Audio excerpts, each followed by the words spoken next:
अस्सलाम वालेकुम नाज़रीन, welcome to our channel. Drama series इसके अंजाम में दिखाया जा रहा है कि ज़ारून और उसकी माँ रिदा के घर आते हैं और वो रानी से मिलने के लिए आ रहे होते हैं। तो वो दरवाजे पर आते हैं तो रिदा की माँ आगे खड़ी होती है और वो कहती है कि अस्सलाम वालेकुम, आ जाएं इधर, आप बैठ जाएं। फिर वो फ़िज़ा को बुलाती हैं और वो कहती है कि से सामान ले लें और इनको अंदर बिठाएं। तो जब फ़िज़ा ज़ारून को देखती है तो वो बहुत ही ज़्यादा खुश होती है, क्योंकि वो ज़ारून से मोहब्बत करने लग चुकी है और ज़ारून भी उससे बहुत ही ज़्यादा मोहब्बत करता है। ज़ारून भी देखकर उसे बहुत ज़्यादा खुश हो जाता है और फ़िज़ा भी मुस्कुराते हुए फिर अंदर चली जाती है। फिर ज़ारून अंदर आकर अपनी माँ के पास बैठ जाता है। उसकी माँ कहती है कि अब तुम्हारी तबीयत कैसी है। फिर वो उस बात का जिक्र छेड़ देती है जो कि पिछली रात उनके साथ उनकी फूफो ने किया था, क्योंकि रिदा की शादी उसके फूफो के बेटे के साथ होनी थी। फिर वो सब रस्में करने के लिए उनके हॉल में जाते हैं तो वहाँ पर जेवर गायब हो जाता है और जिसका इल्ज़ाम बाकी पर आ जाता है, जिसकी बातें वो कर रहे होते हैं। मैंने तो बहुत समझाया लेकिन उसके समझ में आ नहीं रही। दूसरी जानिब ये भी दिखा, रानी भी नाश्ते के लिए तैयार हो रही होती है और जब वो तैयार हो रही होती है तो वहाँ पर साकिब जाता है। साकिब कहता है समझ नहीं आ रही रानी, मैं तुम्हारी तारीफ करूँ या तुम्हारे दिल की। तो साकिब कहता है कि तुम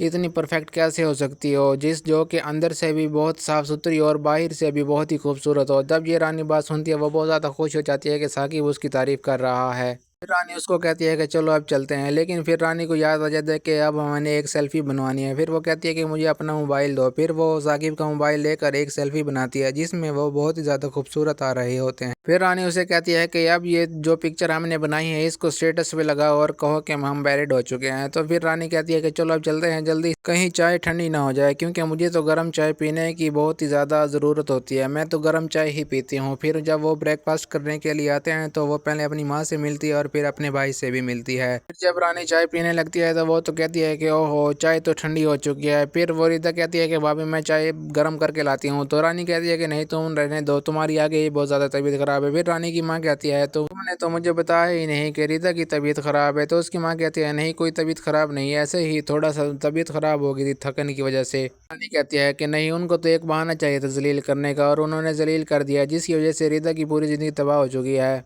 फ़िज़ा कहती है कि भाभी ये लो आपकी चाय, मैं गर्म करके ले आई हूँ। तो रानी कहती है कि थैंक यू। फिर जब उसे बैठने लगती है तो वो ज़ारून की प्लेट खाली देखती है। तो ज़ारून को कहती है कि आप ये कबाब लेना, ये मैंने खुद अपने हाथों से बनाए हैं। तो ये कहती है कि मेरे भाई साकिब के भी बहुत ही ज़्यादा फेवरेट हैं और अब आपके भी फेवरेट हो जाएंगे। तो जब ये बात ज़ारून सुनता है तो वो भी खुश हो जाता है और फ़िज़ा के फेस पर भी एक स्माइल नज़र आती है। लेकिन रानी के दिल में तो आग लग जाती है, क्योंकि रानी तो कभी चाहती ही नहीं कि फ़िज़ा की शादी ज़ारून के साथ हो और वो वहाँ जाकर एक अकेली ही विरासत पर कब्ज़ा कर ले और वहाँ पर राज करे। तो नाज़रीन, आपको क्या लगता है ड्रामे में क्या होने वाला है? तो अगर वीडियो अच्छी लगी तो लाइक कर लें और हमारे चैनल को ज़रूर सब्सक्राइब कर लें ताकि आने वाली हर वीडियो आप तक पहुँचती रहे। अल्लाह हाफिज़।